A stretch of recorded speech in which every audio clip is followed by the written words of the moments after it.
Hello, it's me in this terrific filming angle. Today we're gonna be starting the next next project, this time in charcoal. And as you can see, my reference is absolutely great. And by that I mean I intentionally have it very simple, so you can see just what you can actually make with a simple reference picture like this. The reference was taken at a friend's studio, so it's by me. I'm sharing this picture with you, so you can print it out, or you can work from the screen or something like that if you wish. But my point with this is to show you that this is just your regular old workplace laser printer kind of quality. I printed it out in 2 A4s, taped it in the middle, trimmed the white part of the margin, and then just sort of stitched the image like that. And this is what we're working from. If there's any sort of ambiguous areas, like for example where the back edge of the table the cast is sitting on, for example, we can refer to the picture. We don't have to invent the table and place it way too high or something like that. We can sort of see in the picture, which is on my screen also on there, that the table edge is somewhere around here. And yeah, we can get those little bits of information from a screen, but the reason we want to print it out is if we want to work in side size, the screen is going to be very awkward. It is doable though, so if you have a setup that is suited for that, then you can do that as well. And before we jump into this project, I encourage you to work from life if you have a cast of your own. And I will be making a separate video on the topic of setting up, a project in side size and what you do with the lighting, how do you want to set it up so that it's the best for studying. But yeah, maybe not all of you have that kind of setup. Here we just need a light and a drawing board and all this stuff, so we can actually learn a lot even without a nice studio setup. And even though my setup is on an easel, you can have it leaning against a wall or something if you want, if you don't have an art space to yourself, let's say. And the bonus of having it on a drawing board like this, you can always just lift it out and place it back or work in another location if you have to switch rooms or something like that. Because yeah, our side size setup is right here. We don't have to care about the other factors like standing in the correct position and having the easel at the same height as the setup, which is on a separate sort of table and stuff like that. So this is a very let's say low bar kind of entry into side size on a more complex project, kind of stepping up from the bar projects. And yeah, one tip I want to give on the sharpening of the charcoal, I mean, we're literally making a pointy stick by shaving it down. This is something that actually cavemen did, creating pointy sticks. It's not rocket science, you can do it. But you want to make the point as long as possible. That way you don't have to sharpen as often. Also, you can see against the white of the paper, I don't have it sharpened to the maximum sort of sharpness of the point because I'm lazy like that. This is the green charcoal, meaning the soft one, the B. So basically it's gonna wear down pretty quickly when I start putting in these lines, so I don't really care. It's gonna be like it's gonna blunt down pretty quick, let's say. And yeah, if we want to maintain that sort of needle point, then we would have to be sharpening all the time.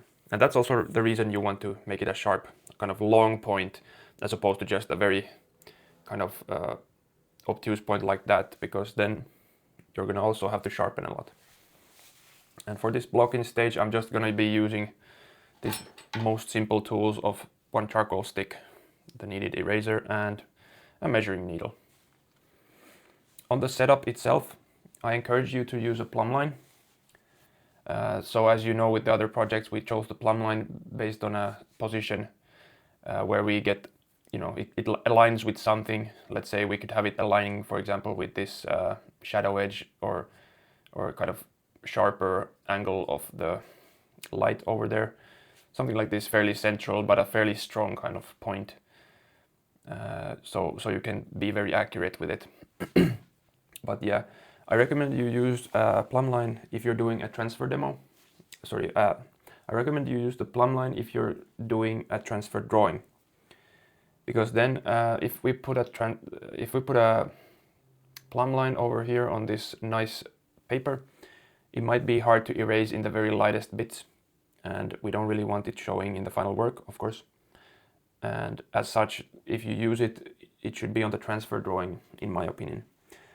You can do a very, very light kind of plumb line, but you might lose it pretty quickly anyways, because we're working in charcoal, we lose things and we find things.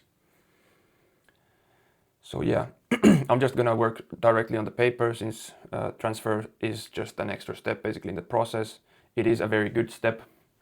It sort of separates the searching drawing from the final drawing, which means you can get a very clean final drawing, as opposed to a drawing that is, you know, nice at the end, but with a lot of messy sort of smudges and stuff like that happening. So yeah, you don't really wanna maybe have that if this is your first time working on a more complex charcoal like this one. All right, I think we can get started. So how do I actually start working on a subject like this? Well, we kind of wanna establish where the big proportions of this is. And here we're gonna use the site size to our advantage. And one note on working from site size, we wanna sort of try to align our, you know, viewing point with this kind of center of the project, so we can sort of look back and forth between these images. Well, there's nothing here yet, but as we progress, I'm going to be leaning back and sort of looking back and forth really quickly, sort of creating a kind of double image, let's say, where we can compare really easily things, and things start sort of jumping around on the picture. And working horizontally side size like this, where we have things, you know, next to each other, we can use kind of very accurate measurements for things like the horizontal alignments. So we could basically just very accurately map out the top of the head, the bottom of the chin, you know, the table edge, stuff like this. And that's exactly how we're going to start. One thing to keep in mind is we want to, of course, place the subject on the paper nicely as well.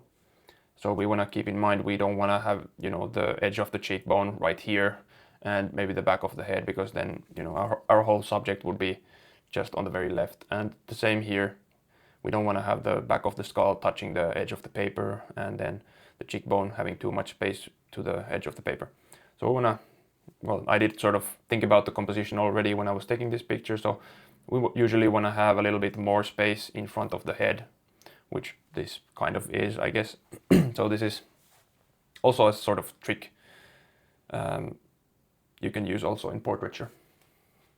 But yeah, a pretty general rule of thumb, I would say, for any object in a still life, a single study, you know, you might want to have equal distances between the rightmost point and the edge, as well as the leftmost point and the edge.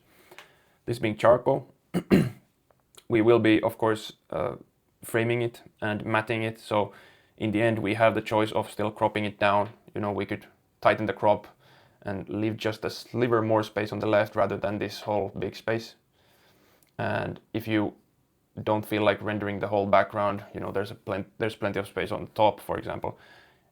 You might just already put up some strings that sort of create the crop for you, and you only render inside those strings. That is something we would do when working on a big paper, but maybe the subject was small and central. Okay, I think that's the main things on the setup.